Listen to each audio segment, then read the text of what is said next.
I've been warned about that because I take a lot of painkillers because I get headaches a lot. So I'm always trying to like chill out because I'm like, I'm going to get like a stomach ulcer or something. A stomach ulcer, or your headaches are going to become medication-induced headaches. Oh, really? Maybe that's what you have. What is that? So basically, it's like when you like, it's like I was having like migraines all the time, and I was taking meds for them every day. And then one day I was in like a PBL, which is like a practice-based learning, whatever. It's like this, you have to do it in a group. It's so fucking annoying. But there's like a patient case, and it's like, oh, the patient has like a headache. Like, what are the like differential diagnoses that could possibly be? And then one of the things that one of the doctors mentioned was like, oh, like it could be like medication-induced whatever, because it's kind of like it's kind of like you take them too much, and then when you stop taking them, your headache comes back. It's kind of like an addiction. Caffeine. Like being addicted to caffeine. Kind of. I think that's the mechanism. Yeah, because I had bad migraines when I was a teenager, and I started taking Excedrin because Excedrin was like the only thing that worked. And then I would like take it every day. Yeah, that was literally me. Yeah, it's medication overuse now I headache. just try to not take it. Even if I have a headache, I try to just like not take it and try to ignore it. Yep, literally, yeah. Literally, it's like, yeah. And so then I realized that, and I was like, holy shit. Well, she said that, I was like, wait, that's me. So then I was like, okay, I just have to stop. I was like, I have to stop taking medication, and then I stopped having migraines every day. So I was having like rebound headaches all the time because of the chronic usage, and then like I just had to like suffer. I forgot for how long I suffered for. Yeah, but now I only get to, like, wean off. Yeah, wean off, and then I just and then what did I? Oh, so I only get migraines when my period's gonna come. So yeah. Oh, yeah. I was getting really bad migraines when I was a teenager, and we like went to like a neurologist and all this stuff. Bro, same. And they like, and I was like, low-key, do I have a brain tumor? Am I gonna die? And then they just like didn't. They were like, nothing is wrong. And I was like, okay, so I'm just getting headaches for no reason. Okay. No, because like the headaches, dude, like the headaches and migraines, like they were like real. Because I would like get them all the time as like a kid, and I wouldn't take anything for them. Like, so it wasn't like, oh, medication like overuse. And I was like in like middle school and stuff, and then like high school is when I started like taking meds and like same. And then college. And then I also did the like going to the neurologist and like taking fucking magnesium and blase blue and whatever. Anyways. We should talk about this episode because it's a big one. It's a lot, yes. Well. I guess I've been doing the intro. I guess I've settled into doing the intros, huh? Yeah. I've done it. Unless you want to do the intro. You should do the intro for this one, I feel. You're like, I don't want to. No, okay, I do, but I'm just saying, I feel like I've been stealing intros. I don't know. It's okay. I don't mind. I feel like I talk too much on this podcast. I don't think that's true. I mean, what are podcasts for, you know? That's also, so true. I mean, I edit and everything, so I think it's fine. You can talk as much as you want. Okay. Welcome back to River Deep, a podcast where we get deep into Riverdale. I'm Emily. I'm Abby. Are we still introduced? I feel like we haven't introduced ourselves in a long time. I think we did that like last week. I'm pretty sure we did. Or like the week before. Who knows? There's Maybe no way we've been cutting it out. I don't think I have. Anyway, we're here to talk about season 2, episode 14. The Hills Have Eyes is the title of this episode. And it's a movie from the 1970s by Wes Craven about cannibalistic mountain folk. Which is interesting. And also, this is part of the trivia, but I just remember this because I remember like when this episode aired, people were like confused about the title. And like initially, I think this episode was titled Cabin in the Woods, and then they changed it. And I feel like that would have made more sense, but that's what the streets are saying. They couldn't clear the rights. They couldn't get the rights. They couldn't get the rights, no. Yeah. Do they have to get the rights? I don't think they need to for episode titles and like references and stuff. No. I guess they just decided to change the title for whatever reason. It wasn't T. I've seen Cabin in the Woods, though, so that would have been better for me. I don't know what the fuck either of these things are. I don't know what most of these fucking things are. It's a horror movie from the early 2000s. Oh. Speaking of horror movie, that's not necessarily horror, but Lily's new movie. Yes. The reviews. Who's going to be seated? I'm going to be seated. I was looking up tickets. Like, seriously. I thought it was going to get review bombed, low-key. No, but she's princess. She's coming for her EGOT for real. She is. She really is. And I love that for her. is. She paid her dues. She paid her. I can't wait to be sat in the theater. Like, yeah, me too. I don't think I've ever seen a Riverdale cast member movie in the theater before. Yeah, neither have I. I almost saw Strangers. I wanted to see it too, and then I just like didn't watch the previous one, so I never went. Yeah, that was the same thing. Yeah. Okay. Find it. I wanted to say something. Find it. I literally have notes. I still can't find it. I wanted to say. Notes? Did you say you have no notes? No, I said I literally have notes, and I still couldn't find it. This is when I started watching the show, and I do want to say this episode.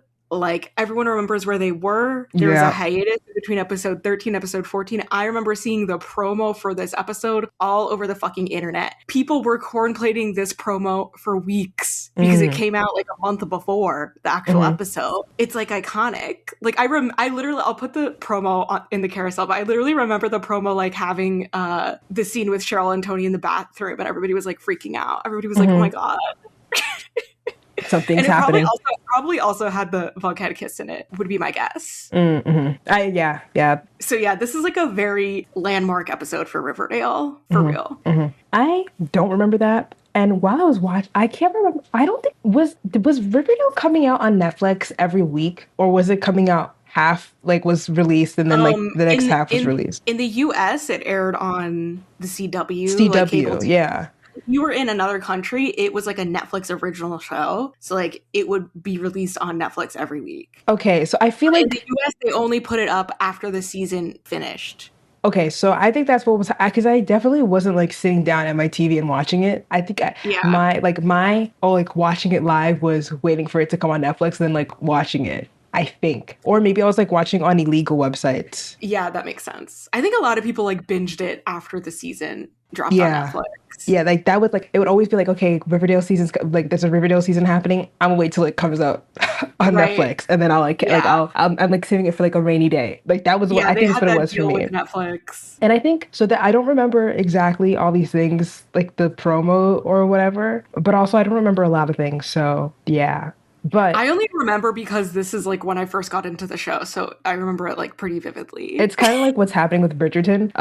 Hello to that I can't remember your name right now, but there is someone, I don't know, Emily, I tagged you. Oh my God, yes. Remember, they were like, like I can't escape Frank Kayla being mentioned anywhere, and like it was like a screen. Someone was listening recording. to our podcast and they were like, oh my God, they're talking about Frank Kayla on the Riverdale podcast I listened to. Yeah, like I can't escape it. I was like, oh my God, like hello. It turns out they're like ooms, or we have mutuals or something like that. Yeah, I was just like, oh my God. Nico, shout out to them. On Twitter. Nico, shout out Nico, to you. sorry. Nico, whatever it is, like hello. But back to Frank Kayla. That's what I feel like is happening with Bridgerton. Like a lot of people are coming into it and being like, this gay food, I'm here. This lesbian food, I'm seated. So it's just like, it's like, okay, let me go back and watch seasons 1 through 4 plus Queen Charlotte, the best season. Not season, the best, part of Bridgerton. It's also the only part that I watch other than like the... Yeah, I wasn't gonna watch Queen Charlotte. No, you have. It's the best story. It's the best story. Like genuinely, and you know why? I think it's because the other parts of Bridgerton are based on like the books and like. And that one's like completely original. Exactly, it's completely original. From Miss Shonda's fucking domes, from the dome to the pen to the screen, bro. Like, and you know she be cooking, and that shit. Dude, Emily, that shit is fucking fire. There's gonna be a scene where he's like, I don't know why I'm like my head is lost between the heavens and the earth, and then she's like, I will stand with you between the heavens and the earth. I think I've maybe seen that. The love confession scenes on Bridgerton are so serious, bro. Dude, it's so fucking serious, bro. I cried. First of all, I watched Queen Charlotte because my cousin was like, oh, like I cried during it. He was like, I cried, and I was like, you know me, like I love to cry, I love to be sad, I love sad things. I thought somebody was gonna die. You know what I'm saying? Like I thought, like okay, like you know what I'm saying? Like, like I was preparing, like oh, somebody's gonna die. Nobody did die, but I still like cried. Like I cried. Oh, gee, bro, I cried my eyes out. That story is real fucking love and the real fucking love. Do you understand what I'm saying, bro? So good. You have to watch it. All right, I'll watch I've never watched anything else. I watched the 45 minute the Frank Kayla cut. I could watch the Frank Kayla cut. Yeah. And that's it. Okay. That's all I have time for.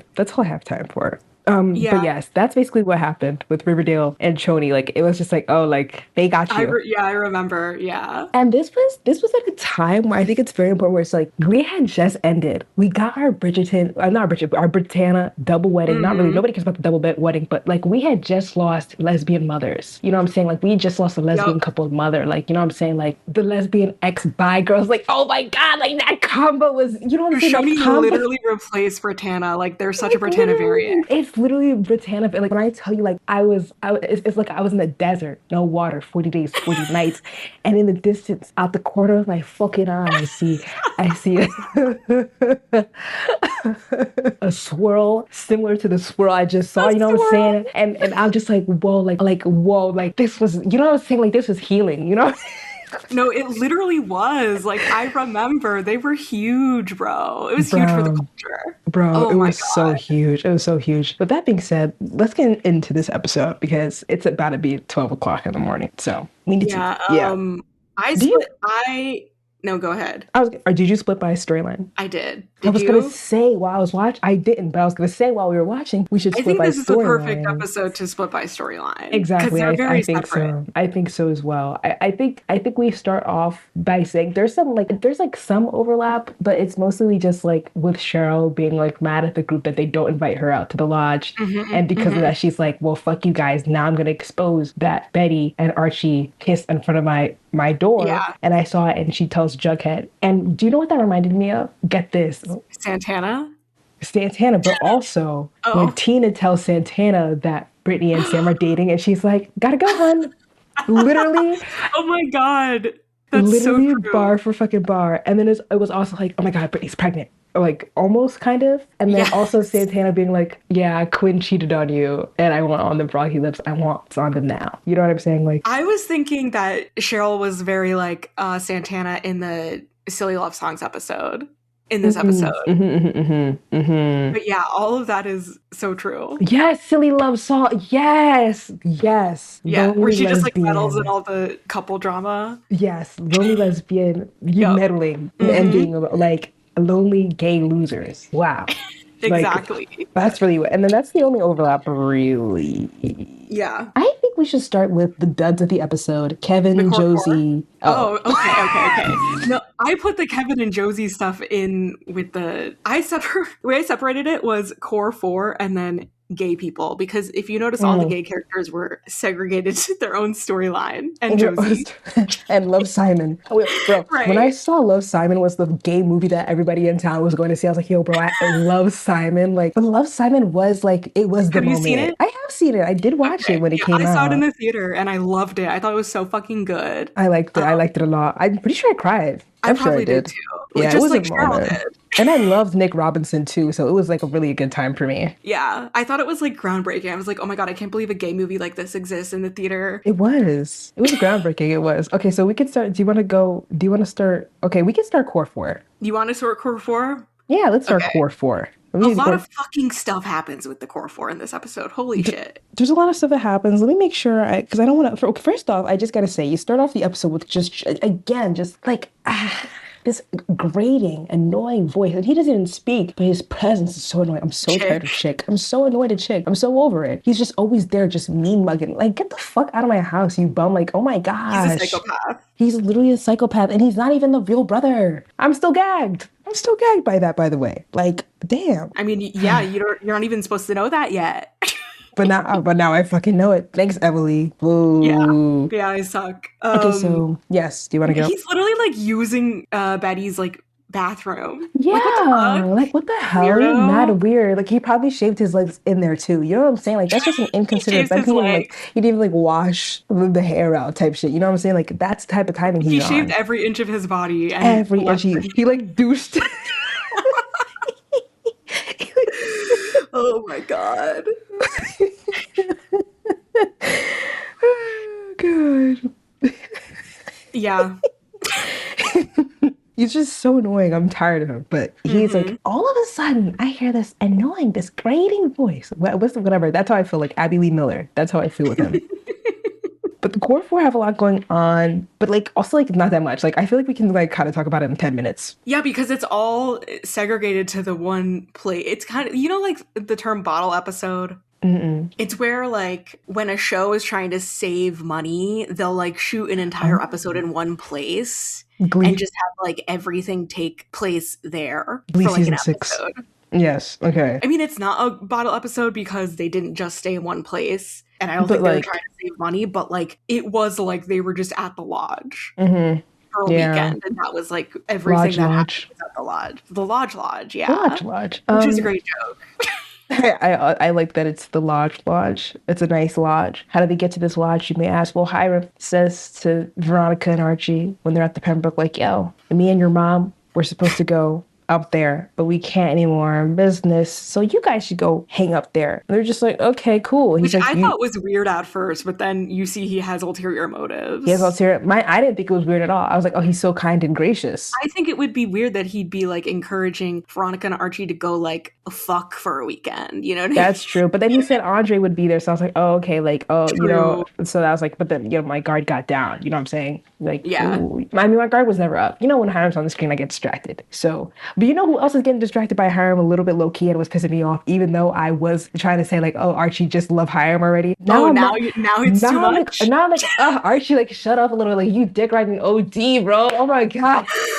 Wow, you keep flip-flopping, Abby. It's not about flip-flopping. It's about towing the line graciously. No, because it's just like Archie is just like really, really loyal. He's like too loyal. But that's the thing. Like he never like. There's a thing where it's like you can be like have loyalty, but you can just be like okay. You can like know when shit is suspect. Like you know what I'm saying? Like Hiram is right. Like Veronica is not as bad as him. Right, because he just like when Jughead was like, oh, I know you're fucking dumb as fuck, and it's gonna take you. Yeah. Since I know you can't read words, read my lips type moment. You know what I'm saying? Like he really came for Archie and Archie's too dumb to even know that he really came for him. But that's what was pissing me off a little bit. Like, okay, like, it's mad sus, Archie. Like, come on, please. Like, stop. You know what I mean? Like, you know what I mean? Am I bugging or what? I do know what you mean, but I low-key was on Varchie's side in the fight, but we'll get to that. Okay, but listen, it's not that I'm necessarily on Varchie or Bughead's side. You see the nuance.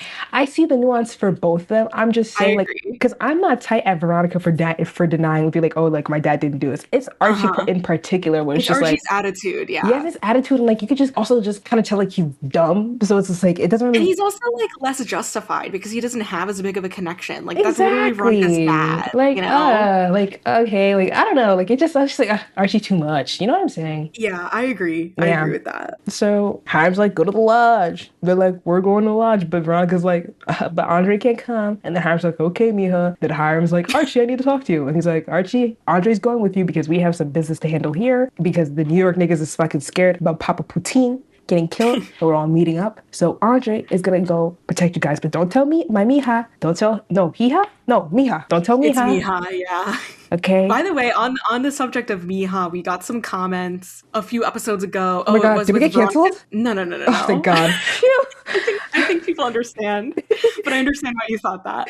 In Veronica's confirmation episode, we were trying to, we decided they were probably Mexican, and people commented on that episode. One person said they probably are Mexican because apparently Mija is more like a Mexican thing to say. And then someone else said she maybe doesn't have like a specific nationality, like similar to like Dora in Dora the Explorer. Apparently she doesn't have like a specific ethnicity or nationality. I'm sorry. I think it's ethnicity. Yeah, so I don't... Where the fuck does Dora take place? Where does Dora take place? Where's she at? She's in a tropical rainforest. She could be in the Appalachian Mountains for all we fucking know. She could be anywhere. She could be anywhere.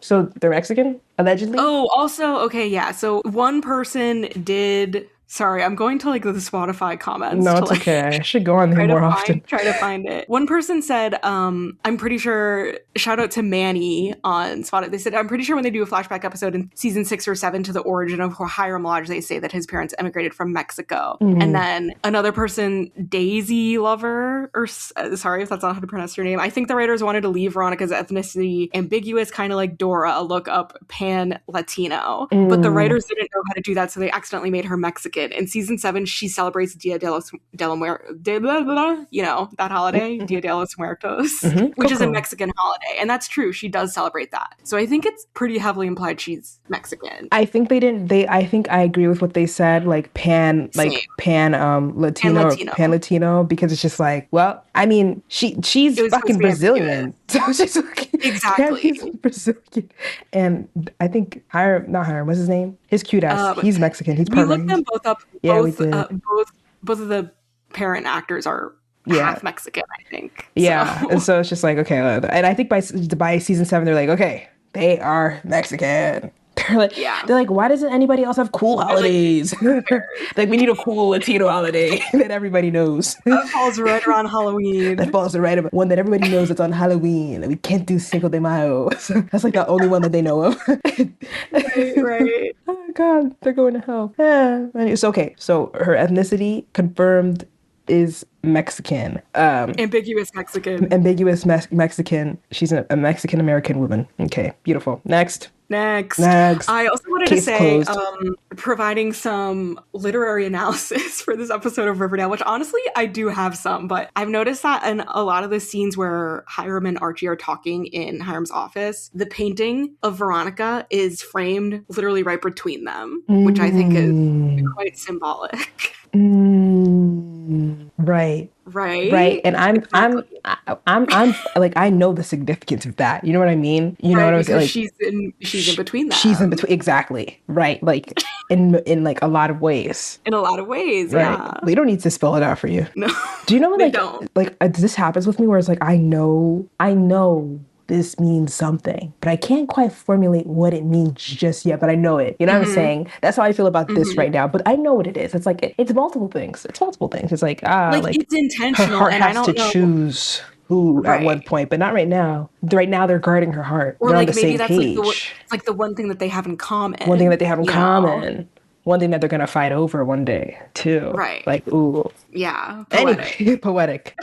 I'm thinking about that time you went on AO3 and like we're looking like what the fics were looking like, and niggas was shipping Archie and fucking Hiram. Oh, like I said, there is every combination of characters possible on that website. Speaking of people going to jail, France. So, I mean, they already were, but so I was scrolling on my timeline.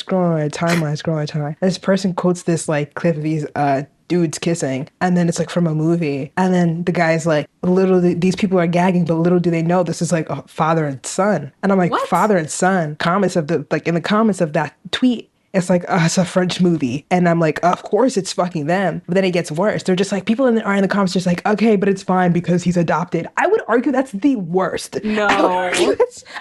You watched The Fosters? Yes. You that remember fuck-ass shit from The Fosters.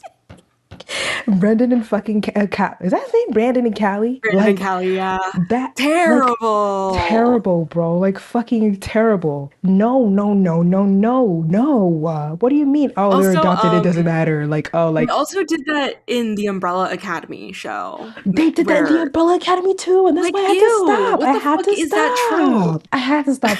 Y'all niggas is pissing me the fuck off. It's like, okay, you're not related. You still grew up together. Like, what the fuck? You're still siblings. They literally dead ass grew up together. Like, yeah. Like, what the hell? That's so fucking weird. Anyways, sorry to take it there. This is what I was thinking of. Okay, so anyways, so yeah, Veronica invites Bughead to go with them. Yeah, and they're just, and you know, Betty needs a break because she's being fucking haunted in her own home because Chick is weird and ugly and weird. I don't think the actor of Chick is necessarily weird. I'm sure he could like model, like look like ugly. I mean, I'm sure he could model if he fucking wanted to, but he's ugly spirited in this show. So the character is ugly. Character's ugly. Like, you know what I'm saying? So anyways, you know, no disrespect to them. But Betty's like, yeah, I'd love to go. And like Jughead's like, very like, you know, he's icked out by Veronica because Veronica's dad. And then I was thinking about like, yo, like Jughead and his dad really blew it low key. Like they really said, aha, we're not going to do it. And then like the whole, you know what I'm saying? They put multiple people's lives at stake because of the whole head situation. Remember last week? I mean, 2 weeks ago when we were talking about that? Yeah, we were pissed. We were like, what the hell? We were like, who cares if you're writing about, if Hiram Lodge doesn't want you to write about him in the school newspaper, Jughead. Like, damn, bro. But like, low key, like, they're gonna need that newspaper a little bit now that the fucking whatever, you know. Riverdale Register. Yeah, the Riverdale fucking Register. But anyways, so like they invite Buckhead, and Cheryl comes through and she hears the. Oh my god, this is so embarrassing for her. She hears the plan. I wanted to cry. It made me so sad. Do you want to take this? I mean, no, like she basically invites herself. She overhears them talking and she's like, oh, I heard weekend getaway. Like, what do I need to pack? And then Veronica's like, actually, it's kind of just like a romantic thing for couples. Sorry. Like, fuck me, I guess. Damn. Cheryl's pissed. Cheryl's like, oh, okay, like, oh, like, damn, like that was a little crazy. Like they could have invited her a little bit. They could have. No, like honestly, Madeline kind of went off with her acting because you could tell how like upset she was when Veronica said that. No, she was mad. Even though on the surface she was like, okay, cool. Like, my note for this is because she's going through it this episode. She's really sad. She's sad and gay. My note here for this scene was, damn, Cheryl always just gay and alone. Literally. Cheryl and Kevin this episode, gay and alone. Gay and alone. What did I say? It's the gay experience. The gigs. They had to segregate them by letter. Okay. So Jughead and Betty have that conversation about like, oh, Betty's stressed at home and like needs to go on this trip, and like Jughead's like, hire himself. Like, okay, nobody cares, no shade. Okay. Anyways, so they're gonna go leave for this trip. They're at the Cooper house and like Jughead's like chilling, and then boom, shit comes out of nowhere, like a fucking weird pimple, like mad weird. And he's like to Jughead, you know? And then Jughead's like, yeah. And he threatens Betty and Alice to Jughead if he like tells anybody. I'm like, Chick, yo, like I'm tired of Chick. Like we need to close this storyline up. We need to close it up real soon. Like how long do we have to go? Please. I believe he's gone episode 19. Oh. So like 5 more episodes. Yeah. Whatever, man. Okay, whatever. The conversation is weird. Betty comes downstairs. She has no fucking clue what the fuck is going on, and Jughead's like mad icked out and weirded out by this guy. Rightfully so. Mm-hmm. Anyways, they end up at the cabin. Shit is sweet. Things are fun. You know what I'm saying? I thought it was really funny how Veronica just volunteered Archie to carry all the bags. Oh, dude, he had like 18 bags. And I also missed that she volunteered him. Like, I didn't even hear that part. So when I saw him, like, carrying all the bags, I was like, damn, you couldn't just ask Veronica to hold one? Andre was like, all right, I'm going to get all your bags. And Veronica was like, no, it's okay. Archie's got it.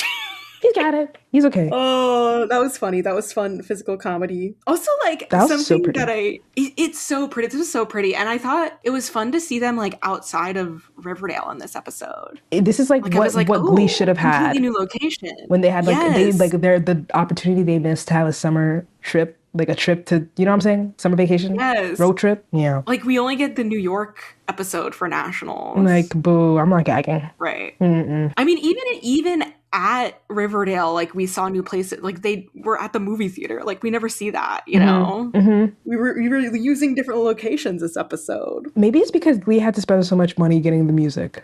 So it makes sense. They had expenses. They definitely had a lot of expenses. A lot more than Riverdale. Unfortunately. No, but you know what? Riverdale has a lot of good cinematography. That's where their money's also going to as well. I don't know. I mean, I would imagine the Fox budget is probably bigger than the CW budget, would be my guess. Oh, yeah. I mean. So. Yeah. Fox is like using like money from all places. Imagine like Glee playing on NFL on Fox. They do. Yeah. Oh, I didn't remember that. But I always think it's funny like that Glee is playing on the Fox. It's like the antithesis. I know, because Fox is like the most conservative network. Although honestly, CBS is giving it a run for its money. Yeah, CBS is taking it at this point. Yeah. But it's so. I mean, like Fox News and Fox are like 2 separate things. But it always was funny to me too that Glee was on Fox. Fox on 5. Is Fox Channel 5 for you? I don't know. I don't really watch cable TV. Okay, never mind. This conversation is a dead end. So they're at the lake house. So they're at the Lodge. Oh, and Andre has a gun, so. Yes, Archie clocks that he has a gun. I didn't think that was that crazy, because it's like, okay. No, me either. I was like, yeah, Archie, it's not really that surprising. Like, they're in the mob. You know what I mean? Right. Please. So this is when Jughead gets the call from fucking Cheryl, and she's like, yeah, they kissed, and yeah, okay, bye, toodles. So funny. Wait, so good. first of all, she says, okay, first of all, he picks up the phone and she says something, or she's just like, hey, like, how is everyone setting it? How's the vacation? And Jughead says, who is this? He's Which, so like, annoying. First of all, I love the detail that he does not have her number. Mm-hmm. And second of all, what do you mean, who is this? Like, you know that was Cheryl. You know damn well. And also, best line of the Welfare episode. baby? The welfare baby. The welfare baby. You welfare baby? This was very Sue Sylvester, that line. Very Sue Sylvester, very Glee, very Santana Sue Sylvester. Even Quinn Fabray season 1. Yes, 100%. I loved it. Her baby's crazy. But low-key, this is a good segue to talking about, to like low-key, like to Tony hearing the conversation. Right, because, okay, so like they do like a double POV of this scene. Like you get Jughead's POV and then you get Cheryl's POV, which I thought was really cool. Mm-hmm. So you like basically see the scene play out twice. But like Cheryl calls Jughead and she's like, oh, I just thought you'd want to know that Betty and Archie kissed with tongue and I saw it. So she's meddling and causing drama because she's upset, basically. And then Jughead's like, Cheryl just told me that you and Archie kissed. And everybody's like, oh no. But like he's the only one who didn't know, so he's the only one who's gagging, but everybody else, he's literally the only one who didn't know. Yeah, like no one gaffed for real, but he gaffed. He did gaff. And then okay, so you pan back to the bathroom where Cheryl is, and she's like applying, I don't know, lipstick probably. And then in comes Tony. Yes. But Tony was probably just in the stalls, because how did she hear that conversation? She was definitely in the stalls. She definitely was in the stall and she overheard. And she's like, did you just fucking tell Jughead about that kiss between Archie and Betty? And then Cheryl's just like, Tony's basically just like, what's your problem? No, literally, like, what's fucking like, wrong what's with wrong you? With like, you? I know there's something wrong with you. Like, you just walk around so angry at the world. Like, there's got to be something going on. Like, what's wrong with you? Like, Tony, this whole episode was like, I can fix her. No. And then, like, every time she interacted with Cheryl, she just wanted her even more. No, genuinely. like, literally, like, she was like, Cheryl literally yells out, like, get your fucking sapphic serpent hands off of me. Off of my body. Off my body. And, like, you fucking pan over to Tony, she's smirking. Can you she's fucking focus? Like, you know that? You know that meme that's like, she thinks her little attitude intimidates me, but it's actually turning me on. I've never seen that. But, like, low-key, but in a sense, this is, like, reminding me of, like, Elphaba being distracted by Glinda's pink glow. Like, girl, you have animals to free. Can you fucking focus? You know what I mean? What's wrong with you? But she sees past Cheryl's guard. Like, she has her fucking tea. She has Cheryl's gay tea, lesbian Somehow tea. She's the only one who notices that something is like wrong with Cheryl. I think people would notice something's wrong. I think people, I think people probably just associate it with J. What's his fucking name? Jordan? Jason. With Jason being dead. And be like, yeah, she's just mourning. Like, you know what I mean? Yeah. They're not thinking about the fact that she's fucking gay and like suffering on the inside. And like that her dad is a minstrel. What's it called? Her dad is what? Her mom runs a drug dealer? No, her mom runs a brothel? A brothel. I almost said minstrel. Minstrel show. A menstrual brothel, yeah. I also think that Tony, like, is the only, like, clearly she's one of the few people who, like, because Cheryl's, like, a fucking bitch to her in this scene, and she doesn't care. She don't care, because it's attractive to her. She likes it. It's literally attractive to her. Like, I think she's like, what the fuck is your deal, genuinely? And everyone else is just, like, they don't want to deal with Cheryl being a bitch, so they're not even gonna, like, try to talk to her, you know? Everyone thinks she's a bad person, but she's not. Oh my gosh! These banana ties! These banana like, Cheryl basically said that at the end of the episode, too. Wait, say that again? Cheryl basically said that at the end of the episode. No, she was like... Literally, yeah. My God. This shit. Okay. This fucking good food. So Tony, like, puts her hand on Cheryl's shoulder. For mad long. And she's like, for mad long. Like, it took a long-ass time for Cheryl to, like, rebuff it. You know what I mean? She liked it. Like, ooh, you know what I'm saying? Like, ooh, like, she felt something, like, something tickled in her pickle. Panic setting in, and then she lashed out and she says, get your sapphic serpent hands off my body, which is such an iconic line. Also, like, the implication that Cheryl knows that Tony is gay, you know what I mean? Like, okay. Like, she could feel it. She could fucking feel it. She could feel it. She's seen it. She knows. She recognizes it. But yeah, the scene is iconic. It really is. You don't need to say anymore. I mean, it's perfect. Don't need to say anymore. So, okay, back to the duds, to the core duds. The 4 core duds. So back at the fucking lodge, it's a little awkward. Betty and Jughead are like, having a little bit of tension or whatever.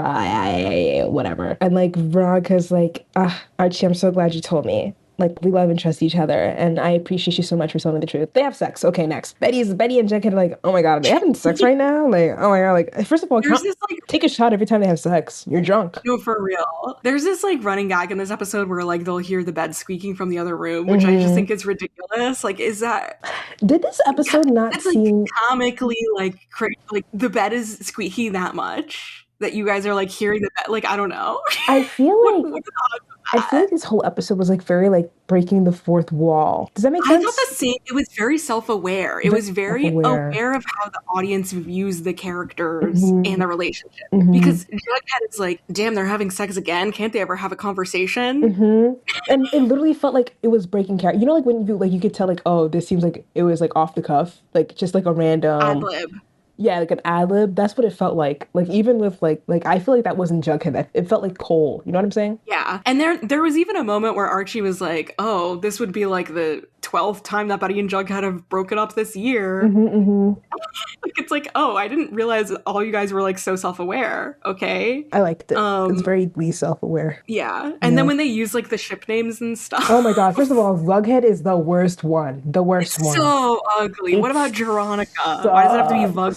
Sucks. Terrible. Sucks. Bughead sucks so bad. Oh, so ugly. So ugly. When she said that, I was like, oh yuck! Never say that shit again. Don't piss me off. Like that was so fucking bad. So bad. Yeah. Anywho, so back with Betty and Jughead. Jughead's like, yo, bro, like I'm not even mad about the kiss, but like, why didn't you tell me? Like I was truthful about Tony, and like Betty was like, Great question. Why didn't she tell you when you told her about Tony? Oh, who's letting you on, Emily? What the fuck? No, I remember having this same question when that scene happened. I was like, oh, so Betty is like intentionally hiding this from Jughead. Because if you're in line for Barchie's side, actually. Oh yeah, exactly. If you're in line for Barchie, stay in fucking line. Right. Okay, never mind. Right. Sorry I yelled at you. Jughead is like, is it because Archie's my third rail? And I was like, what the fuck is a third rail? Oh, okay. So I'm not the only one who didn't know. No, I looked it up and it's like a political thing that's basically like, let me look it up again, actually. I was like, oh, does he have like a bigger stick? Is that what that means? The third rail of a nation's politics is a metaphor for any issue so controversial that it's charged and untouchable. Since when was that a thing for Jughead and Archie? I mean, I guess he was like, oh, like I guess that was a thing, kind of, sort of, where was he like? They're supposed to be best friends. Yeah, like, oh, like you're supposed to be with Archie type shit. Was that what it? Wasn't there something with him being like, oh, you like Archie low key or something, and like her being like, no. Yeah, that happened in like season 1. You know, that was 8 years ago. Get over it. But I think it's like, the way that I read this scene was like, you could honestly make this, me thinking about anything but Bughead, you could make this about Archie or Barchie. Like, you could be like, Bughead cares because like Archie is his guy and like his best friend. And so it like extra hurts because it's him. Or Betty didn't tell him because she knew that it actually meant something with Archie. That's like the Barchie line, you know? I don't know. Just saying. I'm seated. I'm simply too seated. Yeah, and then they hear the bed squeaking, and Jughead says, can't they ever just have a conversation? And then they're all hanging out, and Veronica suggests they go in the hot tub, and she's gonna make jalapeno margaritas. How do you feel about the concept of jalapeno margaritas? Not a fan. Does not sound good. I'm not but like I like a margarita. I wouldn't want a jalapeno. Buzz ball that has like jalapeno flavor. Interesting. Yeah, it was like fine. So actually, maybe I don't hate it. Maybe we'll have to drink one of those on an episode of the podcast. We need to do a drunk episode, by the way. We have to. We really do. But yeah, but this is also the scene where like Jughead is like in like questioning Veronica and interrogating her about the soda project and her parents, and that's when she's like, fucking chill the fuck out, let's go to the hot tub. And so they go to the hot tub, and that's like, I guess, like, well, first of all, Archie and Veronica, they're so silly. This reminded me of like Finn and Rachel, where like they assume something and it's completely wrong, but they assume Jughead and Betty are arguing about the kiss still, but about actually they're like, Betty's telling Jughead to chill on Veronica about the Hiram stuff. And so here goes Veronica. She thinks she's so autistic sometimes. She's just like, which, by the way, I took 4 autism tests, by the way, a couple weeks ago. You know what they all said? They said, you got that shit. They said, you got that shit. I was like, 4 times back to back to back. They gave it that. I was like, whoa. Damn, they were coming for you. They did come for me. And I was like, you know what? Hell yeah. So anyways, so she was like, let's go to the hot tub since you guys clearly have tension still. And she's like, I'm going to help you guys get over it.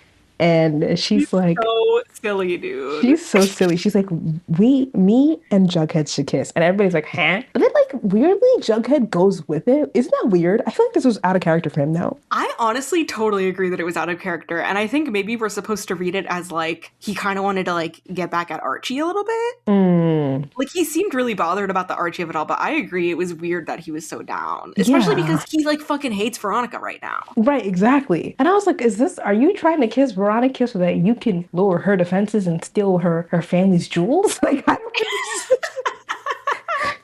Like, I just didn't get it. But he was like, I think this is such a stupid solution to be like, oh, how about we kiss? Because every other combination of us has kissed except for Archie and Jughead, of course. So I thought it was like so stupid, but honestly, I also liked it because it's like a very teenager thing to do. Very teenager and very fan service, I feel like. You don't think people were begging for Jughead a little bit? A small section of the audience probably, but I think more people were probably pissed off about this. Boo. I don't know what the general opinion about this was at the time. I'm curious, actually. You think there was a live Riverdale episode discussion thread, or there probably was. You could probably like go back on Reddit and try to find it. Until like 1895, fucking old ass show, bro. So Betty and Archie watch, and they're just like, ugh, like boo, whatever. Honestly, Betty didn't seem like she cared. Betty did not gaff. Archie gaffed because he has a crush on Jughead, so. Archie totally gaffed. Archie was pissed. Yeah. Betty didn't care because she had a black little wig, a black little unit waiting in her suitcase. And she was low-key like drunk as hell. Like she was just sipping on her margarita. She wanted to get a smooch in with Veronica. Okay, so boom. So back at the room, like it's later that night, and Betty comes. She's like to Jughead, like, you and Archie are the only pair of the four of us who haven't kissed. And then Jughead's like, you and Veronica kissed, and she's like, Anyways, so like he found that out. She goes into the bathroom, and then she comes out, black wig on. Betty, why did you even think to take this fuck ass bob with you, girl? Actually, what the fuck, Betty? She had plans. She had plans. She really did have plans. Oh my god, man. So they fuck. Anyways, like they whatever. Like no one cares. And it's honestly like, I hate this. I'm sorry. Like, I'm not here to kink shame, but I just think it's like really weird to like watch teenagers like be all like. No, yeah. I didn't like this. I was watching this. Like, how many times do we ever see teens have sex? You know what I mean? Like, it's like, okay, like enough. You know what I mean? For real. Like, whoa. And especially because it's just like... Wait, are we prudes? Pause. Let's not feed into the conservative agenda. No, it's not about being prude. And it's not even about them being teens because obviously the actors aren't teens. Yeah, they're old as fuck. But I've talked about this before, about how they just like act like they're not teenagers. Like the way that they have sex is very adult. And that's why it makes me uncomfortable. Like I felt that way about a lot of the Archie Bughead stuff in this episode. Like I was like, why are you guys acting like you're like in your fucking mid-20s and 30s, like away on a vacation, like with your best friend couple? You know what I mean? That's how like, kids are low-key too. Like they think they are like, you know what I'm saying? Like you think you're so big shit, like big mama, big papa. And like the way that like Archie was pissed about the kiss, and so he was doing push-ups. And then Veronica was like, do you want to fuck before you go to bed? And Archie was like, no, I'm tired. And she's like, are you serious? Like, what are you guys, 45? Like, and then he's it was just weird. He's mad as fuck still. Anyways, he's mad. But then they heard them having sex, and they're like, oh my god, like, when did that start? Anyways, boom, boom, boom, fast forward to the morning. Remember when we said we could talk about this in 10 minutes? I lied. Anyway, so fast forward. I told you a lot happened. A lot does happen. Okay. So she wakes up, she sees Archie in a little tank top, chopping fucking wood for who knows why. I guess they need so fire. Funny. She was really entertaining me this episode. Like, I was just like, okay, Veronica just like deadass wants to kiss everyone. No, like, yeah. She's just like, we should kiss. Why not? Why not? And then she just like ogling Archie in the morning, like so unashamedly, which is so funny. Is it ogling or ogling or oogling? I think it's like a tomato thing. Okay, it's good to know. Okay, sorry. So she's ogling. Oogling. What'd you say? Ogle. She's Googling him. She's Googly eyesing him. He gets a call And then she sees him get a call and he puts on his jacket and like walks into the woods. And she's like, huh? Because I too would be suspicious. Why are you picking up a call and then going out into the woods? You cruising, ho? You cheating on me? Right. I'm about to catch you. Are you beating Kevin there? Right. Exactly. Like, you're mad sus. But he's actually just talking to Andre. And why Andre looked a little cute? No? His little turtleneck, his little clothes. I'm not gonna lie, I did not notice any of that. Well, okay. I didn't even notice he was wearing a turtleneck. I'm seeing him right now. Okay. I'm looking. I see like a little picture of them together. But Veronica's like, new ship. No.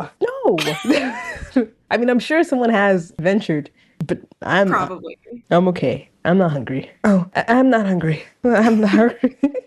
And so she's like, what the heck, Andre? What are you doing here? And then Archie's just like, it's okay. It's okay, Ronnie. Your dad told me that this was happening. There's business going back. They're doing business back in Riverdale, and he just wanted to keep us safe. And she's like, you knew? And Archie's just like, yeah, Ronnie. And then she's like, Andre, I want you out of here. Go tell my dad that I know about his schemes to have you here, and I want you gone. And then Archie's just like, and she's like mad at Archie. Like she like was like, I'm going into town with Betty. Fuck you. And they're fighting or whatever. She says, try not to choke on your own testosterone while you're at it. Mm-hmm. Yeah. Okay. She thought she gagged. She probably did gag him. You know, he's so easily gagged. Ugh, idiot. Yeah. Do you think he even knows what testosterone is? He probably went to go Google it and spelled it wrong. You know what I mean? Like, he just doesn't...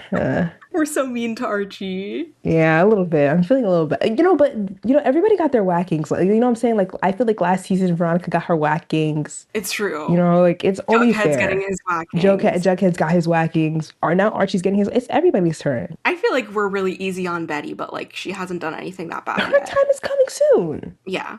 She's going through a lot. I was giving her her lashings in the episode where she was blackmailing Cheryl. So she never did that. She never did that. I don't remember. I don't recall that ever happened. There was like that episode earlier this season where, she was trying to get FP out of jail. Right. Oh my God, when she made her go to she was like, you need on to the stand. testify. Okay, that didn't happen.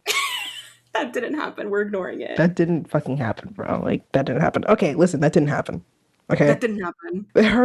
Betty and Veronica, they go on a little girls trip into the town, and I was like, oh my God, this is such bad news. Like, I know something's they're gonna get robbed, aren't they? I remember that they get robbed. But they're in the town. They're talking to like the guy who like the cashier, and like Veronica's flirting, and Betty's like, stop flirting. Like, you only had a fight with Archie. Like, relax. You know, holding her friend accountable. I like that. But also, like, Veronica was doing too much. Veronica, I know you're smart enough not to fucking like talk to a strange man about how your parents aren't here and like you're tell all them alone where you're staying in your big mansion. Veronica, like, girl, come on. I know you know better than that. This is what happens when you're mad at your significant other. I feel like you just lose a few brain cells. You're just doing anything. You know what I mean? Yeah. I feel like on a regular day, like, it would have been fine. But like, now she's trying to get back at her man. It's just like, like, now I'm gonna flirt with this dud. You know what I'm saying? You know, and now look at you. You gave him all the information. You gave him the password to the house, the key to the house. Right. And you could just when they leave, it's just riffraff, shifty characters outside. I'm like, oh, they're getting fucking robbed immediately. Yeah.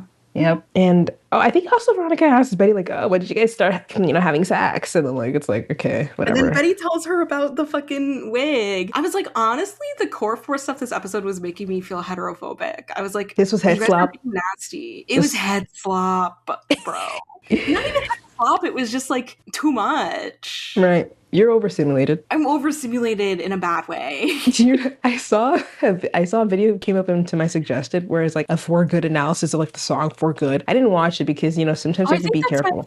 My friend who made that video. Oh my God, for real? I mean, I saw 5x5 takes. I mean, yes. That's my good friend. And I was going to the comments. I was like, okay, because sometimes like before I watch a Wicked video, you just don't know if it's going to be negative or positive. So I have to read the comments first. Trust her. Okay, good. Because she made that video about Glinda defending her, like why she didn't get on the broom. Oh, period. This is okay. Yeah. So I was like, that name seems familiar. So, but I go into the comment section. They're talking about how the lyrics are like very clunky, and then I was just thinking about like this like reminds me of that conversation you and I had where we were just. Yes.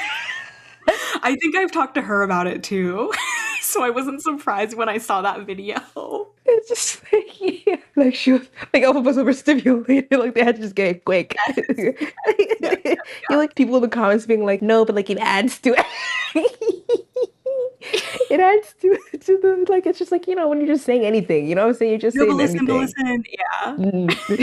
Like Steven Schwartz, he fucking done in the bubble. Oh my Dud and also genius. Dud and also, yeah, he toes the line very beautifully. The versatility. Anyway, Archie and Jughead are talking about the kiss. And Jughead's like, Betty and Veronica kiss, right? Like at cheerleading practice. And Archie was like, why? And I was like, great question, Archie. Why? We're still wondering. So basically, like, the only combination of people who haven't kissed between them are Jughead and Archie, and this is all Cole Sprouse's fault because I was gonna say you took the words out of my mouth. I was gonna say that. There's no other explanation. And it was interesting watching this episode. Of course, everybody fucking knows, even people who didn't watch Real know that it ended with them in a polycule. So it was interesting to watch this episode, like, retrospectively knowing that. Because I was like, honestly, a lot of what they were giving in this episode was just, like, polycule foreshadowing. They had multiple moments where it's just like... Including the Jarchi not kissing.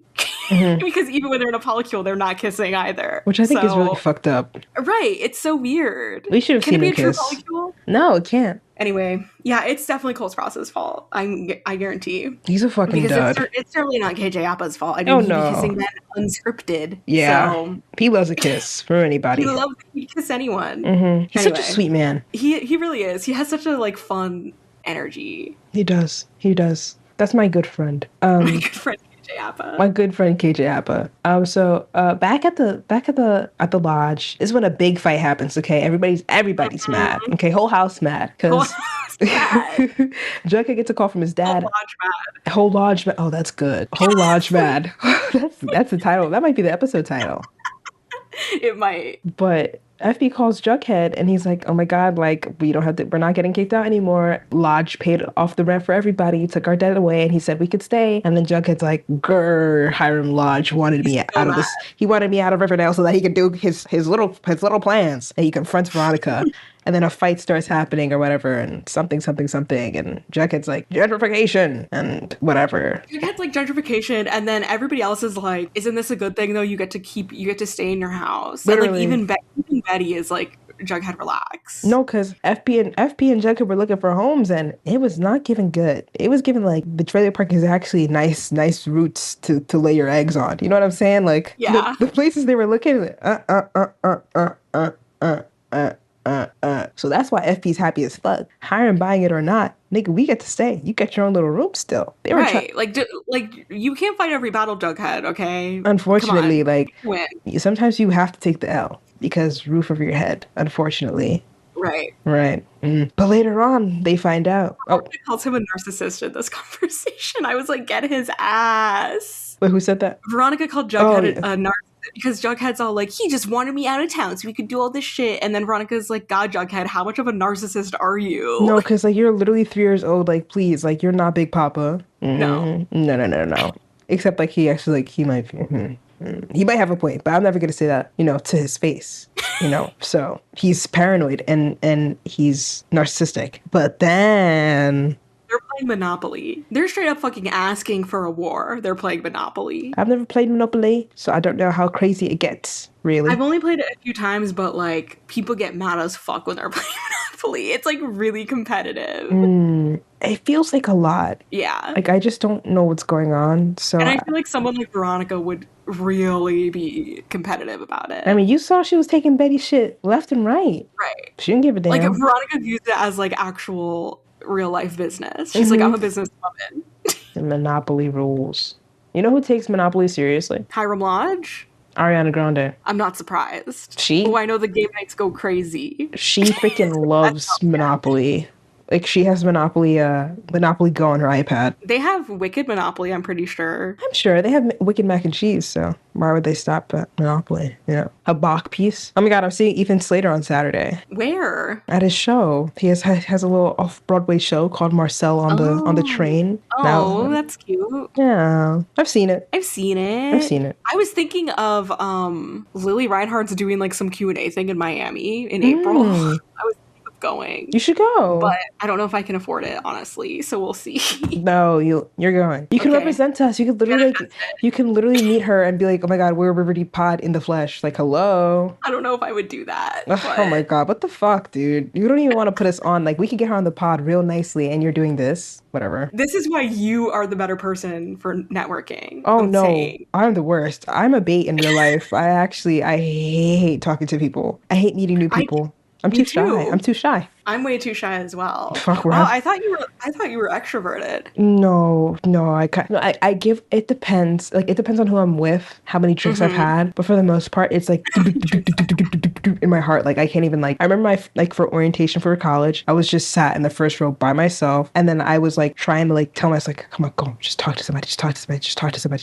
And I literally, like, I went to get up to talk to them, and I turned right back around. I do the same thing. It's like, even in social environments where you're like supposed to go up and talk to people, like, I'm still not doing it. No, it's illegal. It's illegal. I don't want to do it. I hate it. But you shouldn't be like that. You have to get Lily on the pod. I'm trying. I'm fucking trying. She liked one of our comments. She's kind of obsessed with us. I'm sorry. A little bit. I've been noticing.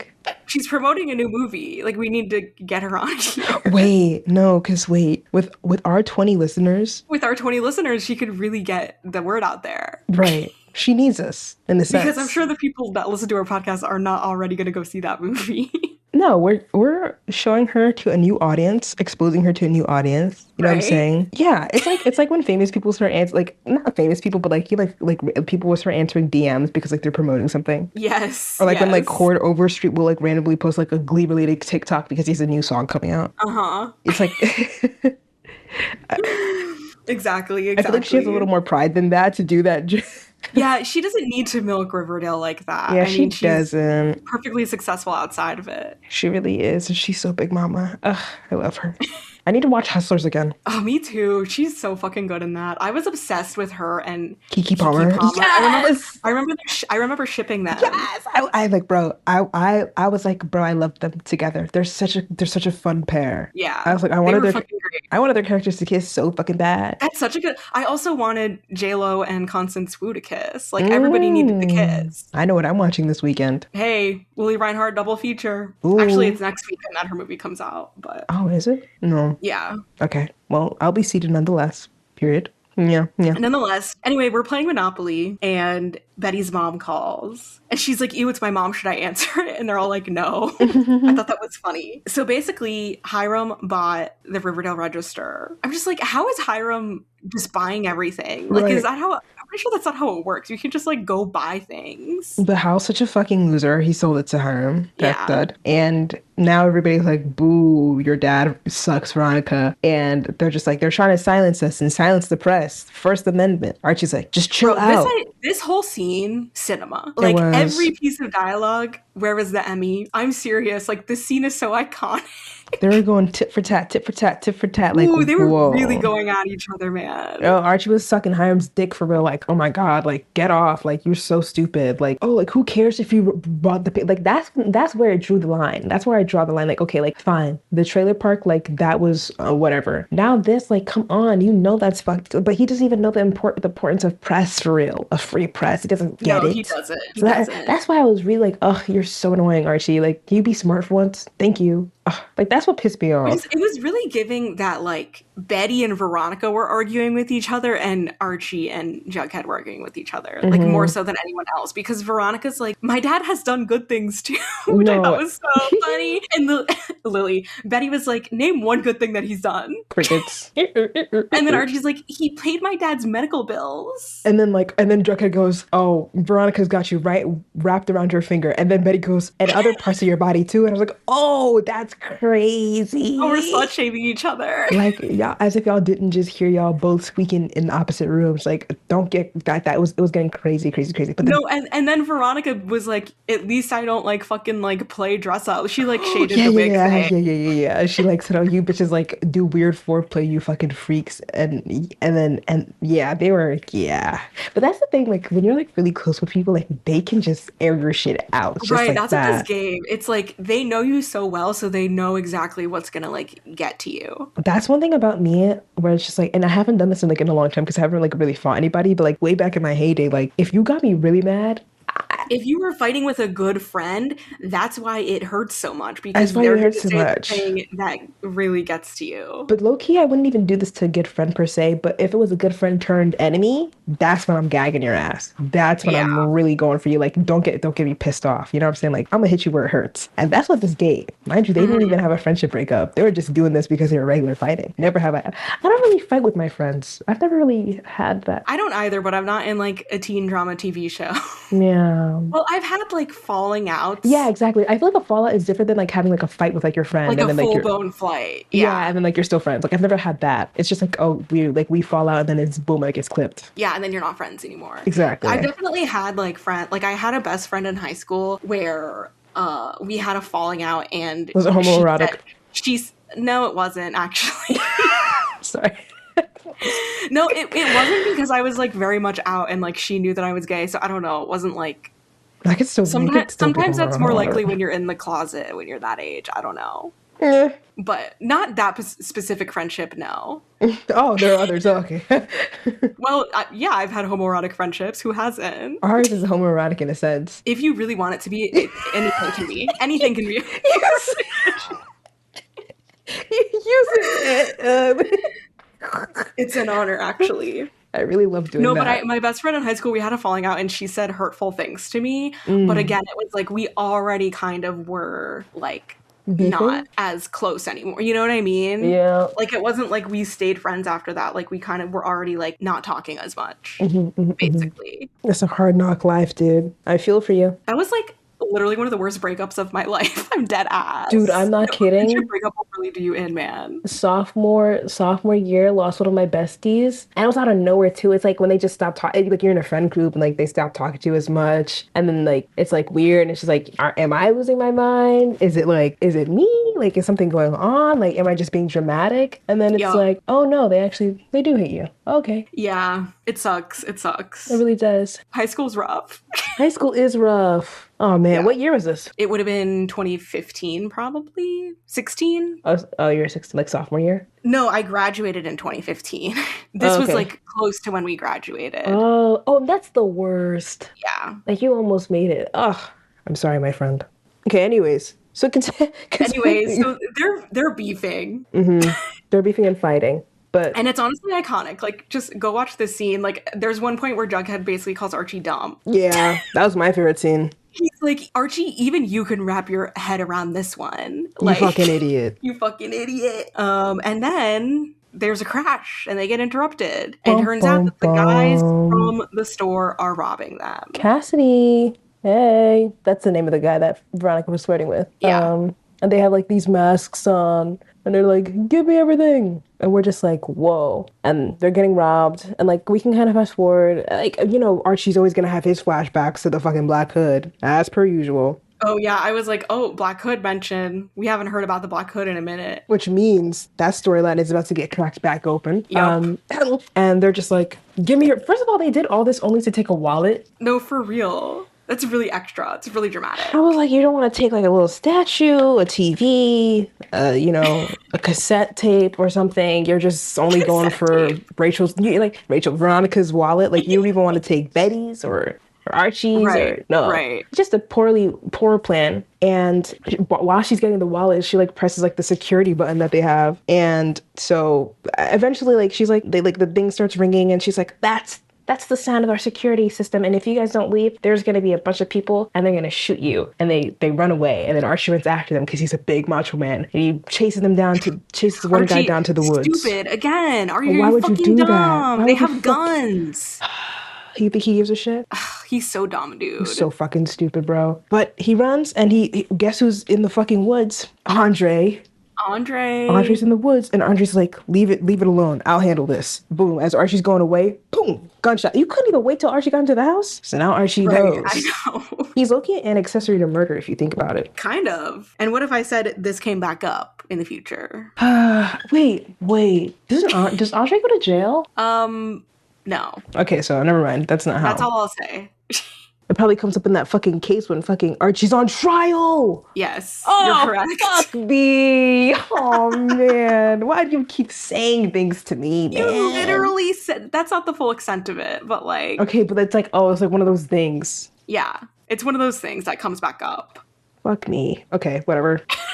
Just when you anyway, thought. so yeah, that's what happened, and then they're back at they're back in Riverdale at the end of the episode at Pops with everyone. Everyone's at Pops at the end of the episode, and it's all good now. I'm like, okay, you guys said all that nasty shit to each other, and you're just gonna move past it. But they're like, okay, but we almost died together, so yeah, that's okay. True. And I was like, you know what? That's real. Sometimes that's what it takes. Sometimes, like near-death experience, and they're just like, true. Never mind. I actually do love you. I think it's sweet. Yeah. I think it's sweet. I think it's sweet. Okay, so to the gay people. On the other side of the segregation line. Gay people and Josie. Gay people and Josie. No, she could be gay too. Gays and Josie. Gays and Josie. And then that's when you remember the core four really is just the core four. Just the core four. And they got the most screen time in the episode too, of course. They did. Like, I thought this would have a lot more of Cheryl. You said it would be pretty split even. No, there's like 3 scenes with the other people. Yeah. Okay, let's talk about the Sheriff Keller and Bear McCoy. So basically, first of all, Josie knows, which I thought was fucking crazy that, like, her mom told her that, like, oh yeah, like, me and the sheriff have something. And so, like, we don't have to, like, talk too much into depth about it, but, like, the sheriff knows. Josie knows. And then, like, she finds out that, like, her parents are gonna get a divorce, which is like, yeah, duh, they're gonna get a divorce. Like, what do you mean? But, like, the sheriff and, like, his wife doesn't know, and, like, Kevin doesn't know, and, like, Josie's mom's like, oh, but, like, you can't tell them. That's, like, for them to, like, you know, figure that out, you know, on their own or whatever. Josie's also, like, Sierra tells her that she and her dad are gonna get divorced, and Josie's, like, so beside herself. She was like, I condone cheating, but not divorce. Like, your mom's already fucking cheating on your dad, and now you're shocked that they're getting divorced. Okay. Like, I mean, whatever. Like, I was genuinely like, okay, like, oh, so you're. I mean, I guess I kind of get that because, like, low-key, if I knew my mom was cheating, I'd be like, that's not my business. No, I wouldn't gaff either. Like, and her dad's a dick too, so it's just like, right. Exactly. So yeah, and they actually made us feel sympathy for cheaters a little bit too in this episode. No, it was just like, we're gonna figure it out. I was like, aw. Yeah, I kind of like understood both sides of it. No, not me gonna too. lie. But her mom is just like, oh, like you can't tell Kevin. She tells Kevin, you know. Josie goes and tells. Okay, do you think this was fucked up to do, or do you think like, oh, it was the right thing to do? This is where I see both sides, because Josie's mom was like that wasn't your place to tell them. Like, you know, you took away the opportunity for Sheriff Keller to tell Kevin himself, basically, which is true, and that's why it was messed up. But also, like, I understand why Josie did it, and Josie says, like, I didn't mean to hurt him. Like, I was doing it because I thought I was doing him a favor, not because I wanted to take, you know what I mean? So like, I kind of see both sides. Yeah, I get both sides. I liked how Josie and Kevin ended up bonding over it too. Yeah, like, I was here for that. Hey brother, hey sister. Aww. Also, they were already planting scenes for the musical episode, because Kevin was like, okay, I've been thinking about what musical I want to do this year, and you're gonna be the star. He said that to Josie. I was like, okay, we're planting the seeds. And she's like, I'm not even fucking here for that. Your dad is sleeping with my mom. And he's like, literally. Like, oh. Yep. Like, sorry. And then both Kevin and Josie end up going to see Love, Simon, because that's where everybody's going tonight. They're going to see Love, Simon. And they end up sitting together, and it's sweet. And then after the movie, they're so inspired that they decide to have a sit down with their parents and talk about it. Mm-hmm. You see how gay people fix everything? Literally. Gay people are so powerful. And Jennifer Garner.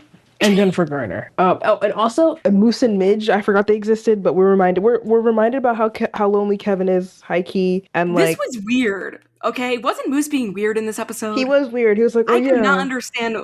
He was giving mixed signals. He was like, yeah, Midge does know that we fucked. And then you come to find out Midge didn't know. And I was shocked. Yeah. I was like, you were lying? I really thought that. Like, why would you lie about that? Why would you fucking lie about that? And then, like, Midge is all like, oh, Kevin, you're going to the movies alone? Like, we need to find you a date. I hear that new serpent is gay. And then like, Kevin's like, I'm not going to date a guy named Fangs Fogarty. Just wait like a season, Kevin.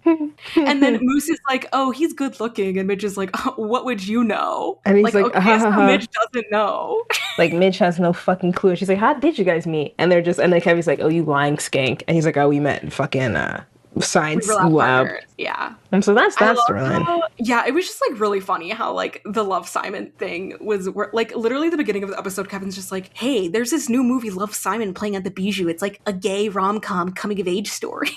And that's why I was so shocked when I saw the poster for Love, Simon. I was like, oh, this is what we're talking about? The reason why they did this product placement is because the I don't know if it's the director or writer of Love, Simon, Greg Berlanti, is a producer of Riverdale. So he probably wanted the promotion. We got the rights. He also did like all of the superhero shows on the CW. So he was like a big part of the CW. Like, and he's also gay. So beautiful. I guess that's Love, Simon of it all. That's what I wanted. That's what I wanted. This is healing in a way. I'd be so pissed if I like hadn't seen this movie and I got spoiled because of Riverdale. Watching this episode of Riverdale and being spoiled for Love, Simon. You're like trying to save it. You're like, ah, fuck. No. Oh man, I didn't know he came out to his mom. That's the part I was waiting for. Anyway, is there anything else to talk about besides Choni? I think that's everything. Okay. Like we said, they had their scene in the bathroom, but earlier in the episode, Cheryl talks to her mom, and her mom literally just like says the most terrible shit you could ever say to your child. I forgot what she said, but she said something anorexic. She calls her an emotional anorexic, which is like a crazy thing to say. I've never heard that in my life. It was like so creatively evil. It was so creatively evil, which is honestly on brand for the Blossoms, to be honest. And she also says you've never known love, and I was like, that's your fault. Because you don't fucking show her what love is. Right. Oh, because her mom is like mad because like, oh, you ruined that shit that I had going on with Hal. Because like Cheryl told the family. And Cheryl's just like, please, you weren't in love with Hal. And then she's just like, what would you know? What would you know, you loveless redhead? Emotionally anorexic. Some people would say it. So this is what sets off Cheryl being like really upset and lonely in this episode. This is what starts off her bad mood. That feeling when your mom calls you an emotional anorexic. Shit. That's fucked up. That's fucked up. That's real fucked up, man. And then the bathroom scene happens. I had a lot of notes about that scene that we already talked about. Me scrolling past them. Bathroom scene, the bathroom. Okay, wait. I have a note that says, I don't support the going to the movies alone shade in this episode. Oh, everybody was like, you're going to the movie alone? You don't have anyone to go with? Excuse me, I love going to the movies alone. Oh, I went to the movies alone 2 days ago. I love it. It is so therapeutic, and I don't understand why people are so hateful about it. I think I actually kind of prefer it sometimes, especially when I know it's a movie that I'm looking forward to. I can't have niggas yapping in my. I'm sorry, like it's illegal. And it's like I need to focus. I need to focus on me. And it's also just like, if anything, why isn't it more normalized to go alone? Because you're sitting in silence for like 2+ hours. Why do you need to go with someone? Right. And also, I also feel like, and this might be like weird, right? But I feel like I have to monitor my reaction to things in a sense.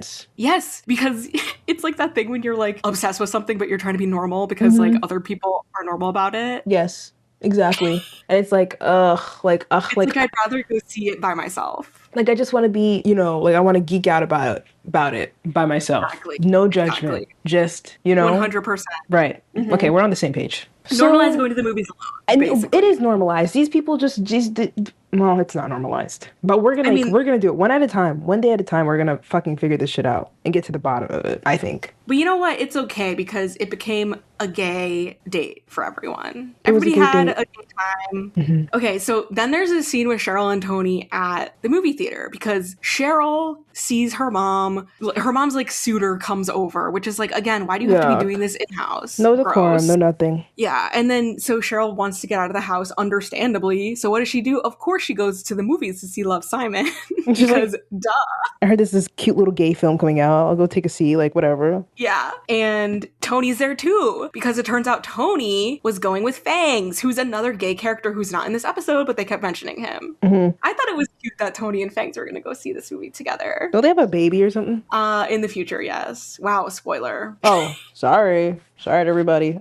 They don't have a fucking baby, guys. I lied. 4 seasons from now. That's in season 5. 4 seasons from now.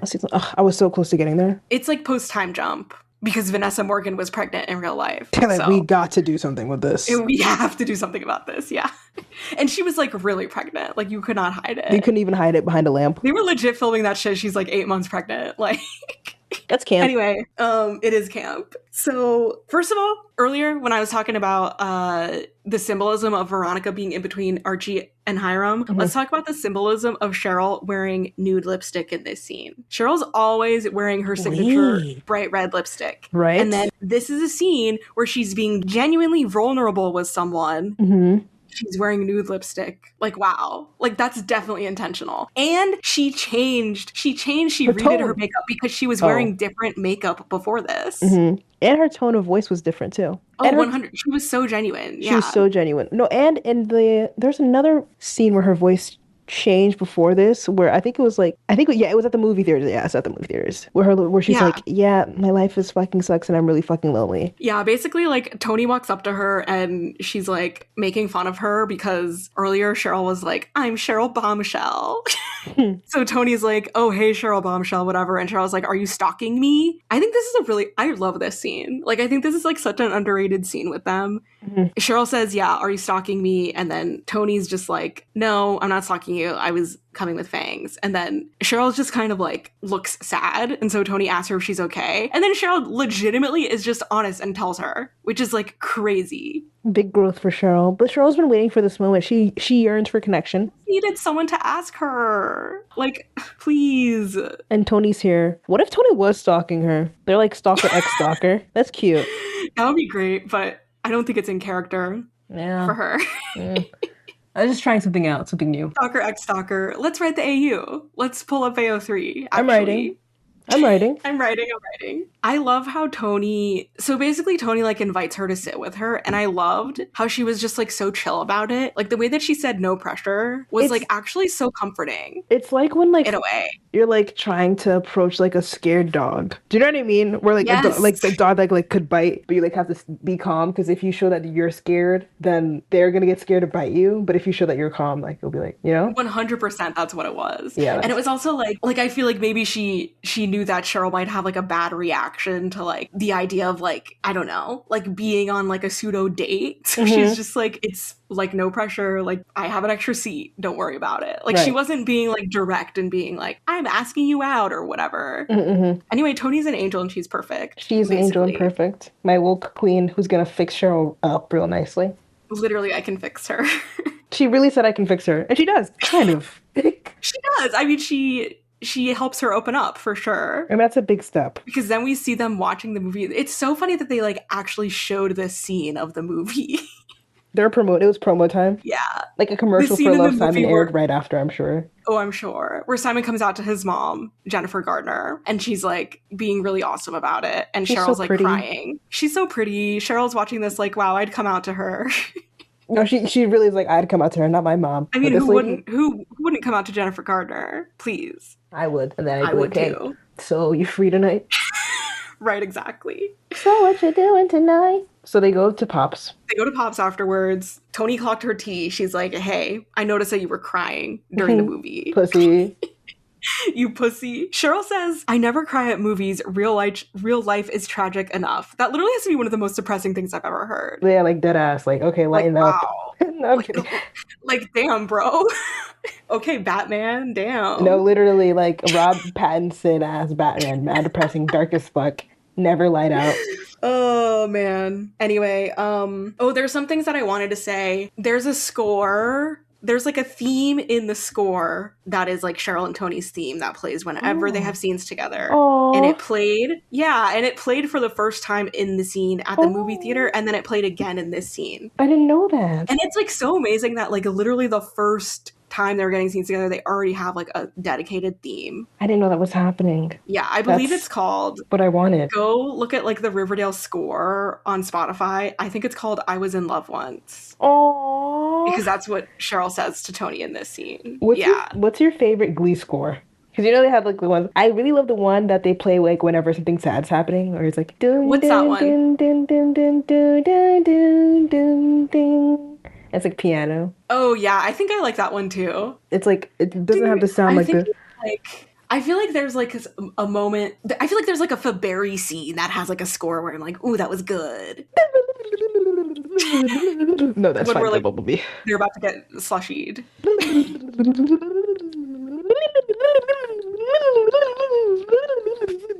Right, exactly. Right, sorry. Okay, so at Mom and Pop's and Shops, this is when I remember this fucking scene like the back of my fucking hand.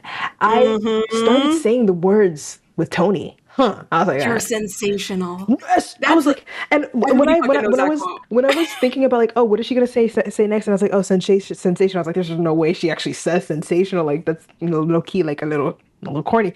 But then she said It is. It is. And then she said, and I was like, she did say it. And I remember it because that Cheryl meant so much basically to me. tells her, like, I had a best friend in junior high who would, like, sleep over every weekend, and then my mom found us sleeping in the same bed, which I was like, that's not weird to sleep in the same bed. At all. Like, were they doing something? Like, I just feel think that's, like, they were, like, Penelope's smooching. we're as fuck. They were smooching probably. They had to have been smooching or something. For sure. On.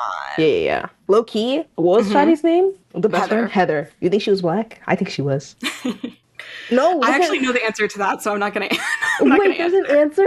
Yes. Wait. Heather does come back up at one point, which is literally insane because I never in a million years would have thought that she would have come up again, other than this scene, but she does. But headcanon, she was black because that's Cheryl's taste for sure. So she's not black. No comment. She's not fucking black. She's white. There are other races, Abby. Nigga, stop playing with me. Do you want me to tell you? Yeah. She's white. Yeah, okay. Which honestly was upsetting to me because Cheryl literally had a track record of only ever being with women of color before then. Right. Like, you know what I'm saying? Like, she be in the back with us. You know what I'm saying? But, also, but I mean, she was in junior high when it happened. Yeah, her taste hadn't been developed for real yet. She didn't even know that she was in love with her. It's fine. Like, first of all, like, it was just like what was like it wasn't even real love for real. It was just like, oh, like middle It was just school, her realizing she's gay. Yeah. Puppy love. Yeah, exactly. Like, you know what I'm saying? Like, that's not her for real. Yeah. And I think that's true about Heather when she eventually comes back up again.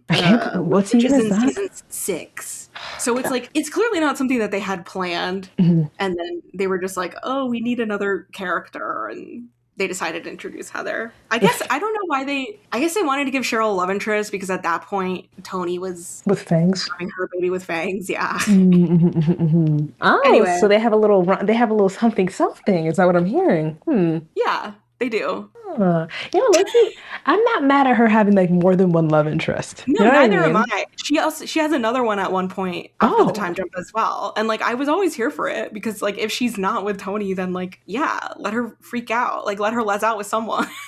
That's beautiful. It's beautiful. Anyway, yeah. So she tells her she was like, I loved someone once, and Tony was like, was it your brother? No, like, I know you lost your brother. So funny. And she's like, no, it's not Sweet JJ. It's Heather, bro. That's beautiful. Bro, iconic. And then, like, Tony like takes crying. her hand. Bro, yeah. That was so fundamental in so many edits. Do you know what I mean? You're not loveless. You're not deviant. You're sensational. There thousands of edits were made from this quote. When she grabs her hand and Cheryl looks down at it. It's so serious. Come on. It's cinema. It's cinema. I need to find some edit from 2018. And you just know, like, the transitions went crazy. Crazy transition edit for real. I love a good IG edit like that. Oh, me too. I love, like, a really complicated IG edit. You could tell it took a long-ass time. Like, those are skilled-ass editors. And they kind of give you a headache. You know what I'm saying? Like, if you look too long. Yeah. Wait, give me a song. What's a song that you think that they should have been edited to with this scene? I'm putting you on the spot. I know I'm putting you on the spot. Ooh, that's great. That song wasn't out yet when this episode came out, I don't think. What year did that album come out? Yeah, it's not. It was this 20-something. It was 2020, 2021. Yeah. But there might be a Shoni POV edit. I'll check the tape. There has to be one. There has to be one. I'm gonna try to look at my Instagram saved playlist. Like, you know, like you save all the like fucking edits and shit. I'm sure I have a bunch saved as well. Please tell me I have a Riverdale section. There's no way I don't have a Riverdale section. I have fucking Shameless. I have to have Riverdale too. Come on, my shit was organized real nice too, bro. Like, mine was Riverdale. Here we go. Okay, oh my god, yes. Okay, but oh my god, and I have a lot too. Like, nigga, I'm telling you, I was in this shit, Emily. Like, I was in this oh my god. Wait, does it say how many? No, but like I had to scroll like multiple times. Oh, 104. And that's not even. That's a lot. You know the deleted ones and shit. Like, hold on. I have a Riverdale section as well, and I don't think it has that many. Let me see. Do you know Veronica's Fate? I feel like they were super. Yes. Hold on, let me see what this edit is. It's just so funny. There's tears in my fucking eyes, bro. Oh, because I used to love, what's Shawty's name? Betty's mom. Like, I really did love her, even though she's, Alice. Alice, yeah. I used to love Alice for real. Like, so, I had my edits with her a couple of, All of the ones that I have are Cheryl, Tony, or Shoni, but there's a Josie one. What do you say? Oh, okay, wait, hold on. Bro, this shit was, mine is mostly Cheryl. Real. Oh my God, this little Cheryl Veronica edit. Hold on, let me put you onto game. We're definitely gonna be posting these. These are like, let me tell you something. This shit meant so, like, wow. Hold on. I dead ass say, like, Veronica's fate. You don't pick up the phone. My heart stops. Oh, the acting, period. I'm so proud of you. These are like classic dude, edits, bro. This is so important. Bro, it's a bunch of Cheryl. And the Lodges are here too. Like, come on, like. Wait, was I a Veronica fan? Why do I have multiple things of her saved? Oh, there's a Charles Melton one. Oh, Charles Melton. Wow, okay. Okay. A Cheryl and Veronica edit? Sharonica from 2017.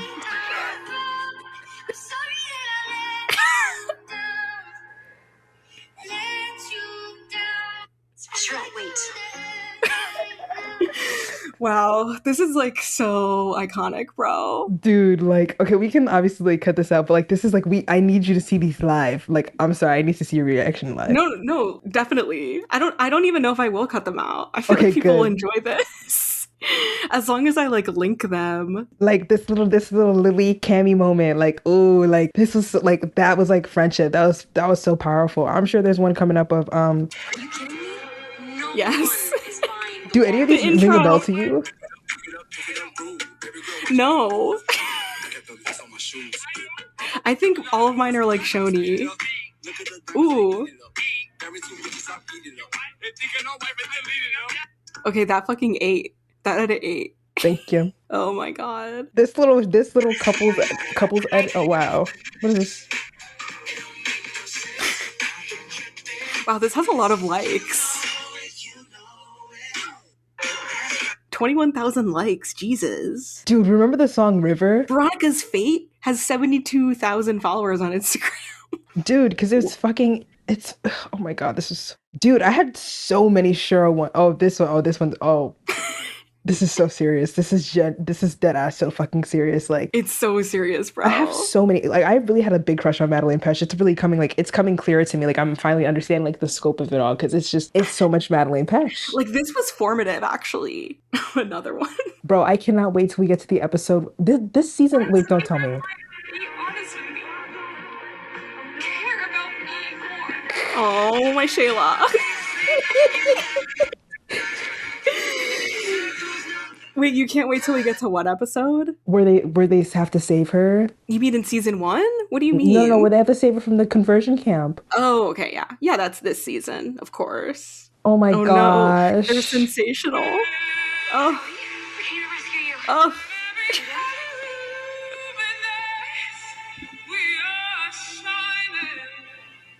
Is that Florence?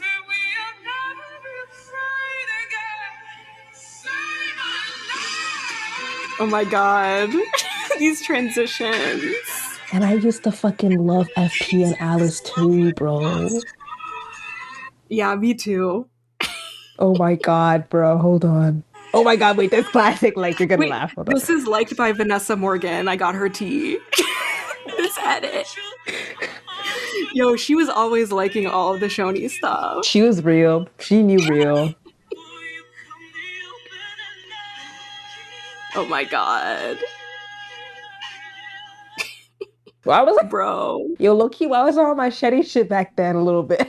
Oh my god. Now we're exposing past Abby. Wait, no, I wasn't. It was just like, oh, I thought that, like, oh, they're so badass. Like, oh, whoa, Gangster's Paradise. Like, oh. True. Oh, you liked FP and Alice. I did. Bro, I was in Sharonica, bro. I was in Sharonica a little bit. She was a Sharonica I was shipper. a Sharonica. Oh my god. This is so crazy. We're rediscovering things. This one was T, right? This little I found a girl. Yes. Oh my god. And I know you were waiting. Oh no.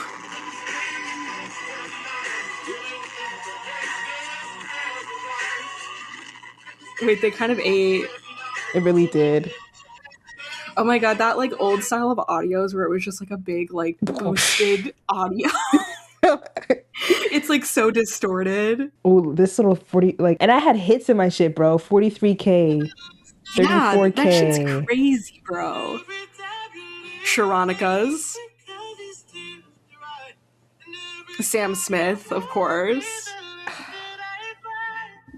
Are you not moved? I'm a little bit moved. I really am. Archie. The ones I have are more recent. The ones I have are from like season 3. Not Miss Grundy. And they're just like, oh my, one last time.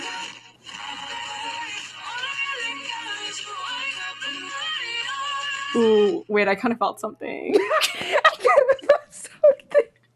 like you're like yeah, whoa. Oh my god, I have a little Veronica stuff saved too a little bit. Damn. No, 43K likes is actually crazy. Riverdale went big. Like Riverdale was big as fuck. It really was. That scene's so iconic. Oh my god. I love Veronica. I do love them. I do love Veronica. We're really going down a rabbit hole. I hope these are entertaining to you. I hope they're... We'll definitely post at least one on Instagram with credit, of you course. You have to like just choose your fighter. Choose your fighter for real. Oh, Veronica. What is he doing? That must be his kill kit. His what now? He's the weapon. Ooh, that's such a good song choice. I have a San Sadie's edit to that song. Yes.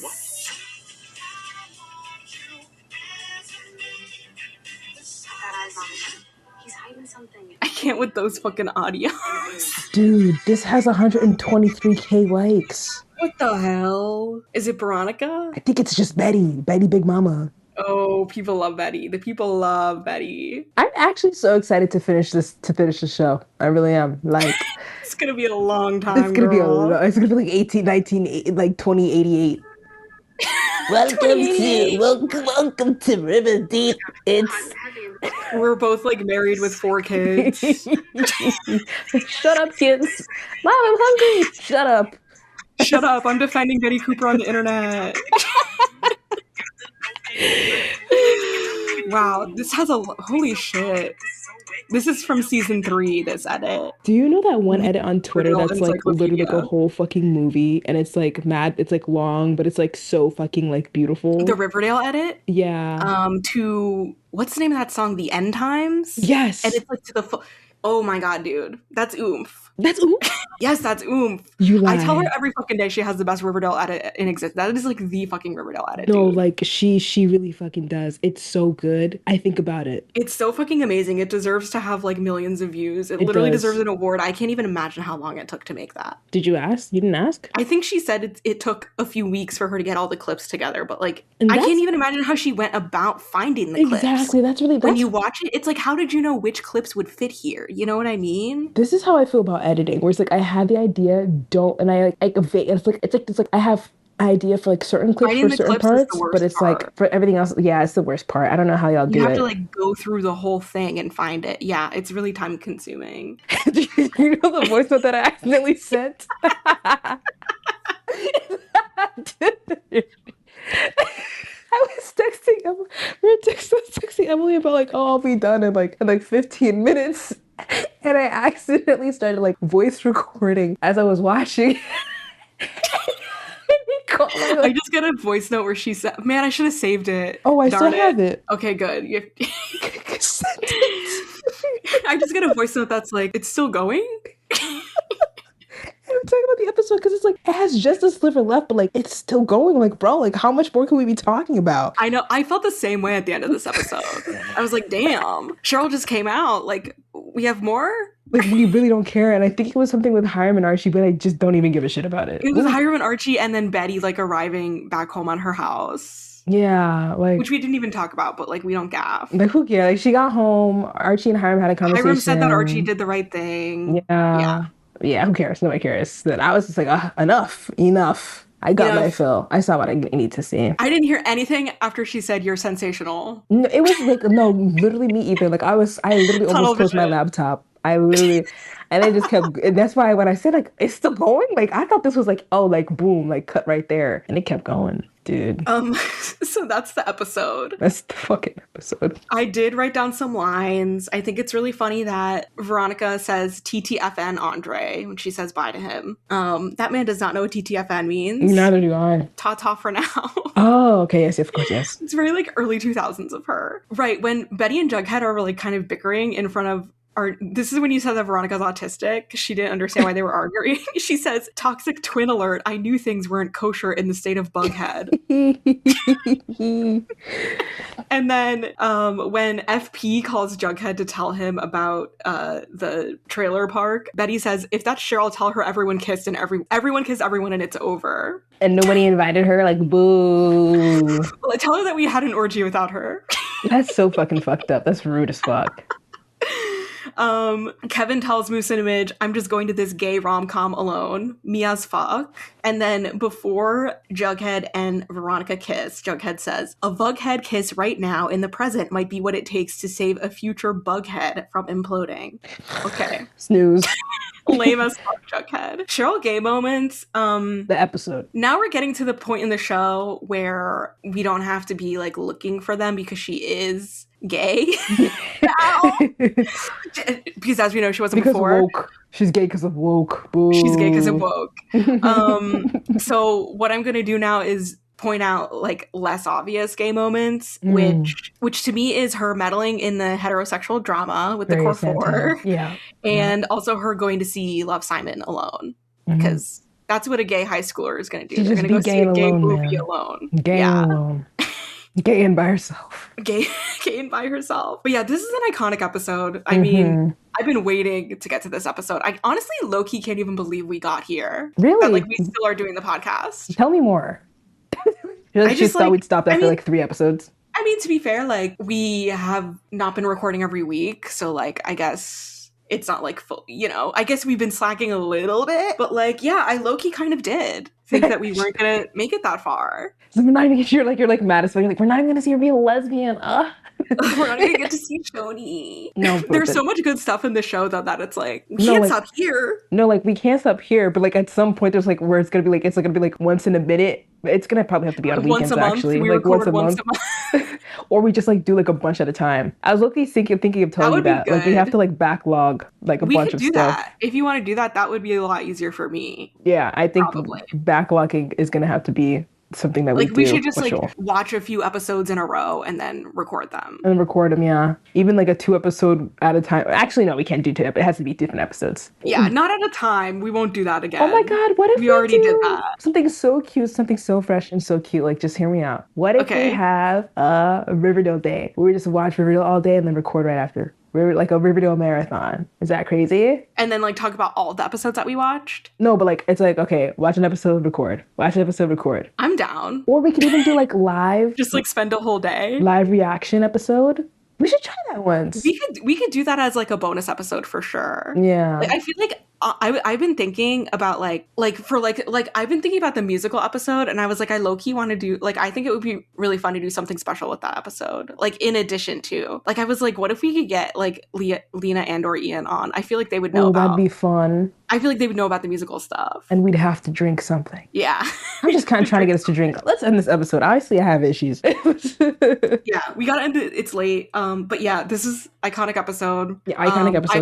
I hope you guys enjoyed our discussion of it and we didn't miss anything. We probably did. Womp womp. Leave it in the comments. Please talk to us about it. Yeah, leave it in the comments. Go look at Lily Reinhardt's Instagram and like spam her comments to come on our podcast. I'm kidding, don't do that. But like, actually, wait. No, yeah, don't. But leave like there's like not that many listeners, so it's like won't even be like But spam for leave like real. one comment. Yeah, Like, yeah, yeah. like, oh, you should go on this pod. You miss the balls that you don't shoot in the net. Yeah, You that's the know? saying. Yeah, like You miss 100% of the shots you don't take. yeah, that one. Yes, of course. Yes. That's the one. And I think That's that's the the one. mentality we need to have. And with Mhm. that being said, what's that? You know when it's the end of the year and they do that? Oh, and that's with the end of 2026. Good, like what? Good night, and it starts playing Coldplay. Dun, dun, dun, dun, dun, dun, dun, dun. You know what I'm talking about? No. You're fucking don't pit. All right, goodbye, everybody. I'm thinking of that song they play at graduations. As we go on. Do you know that song? Is that Yeah, I know am that am I song. too old? Okay. No, you've not reached there just Okay, yet. thank God. Thank God.